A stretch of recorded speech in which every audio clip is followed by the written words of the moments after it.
touch the sound of silence. And in the naked light I saw 10,000 people maybe.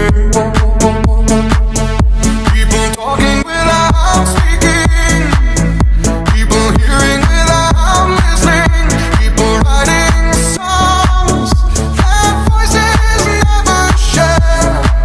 And no one dared disturb the sound of silence. Fool said, you do not know. Silence like a cancer grows. Hear my words and I might teach you. Play my arms and I might reach you. But my words, like silent raindrops, fell and echoed in the wells of silence.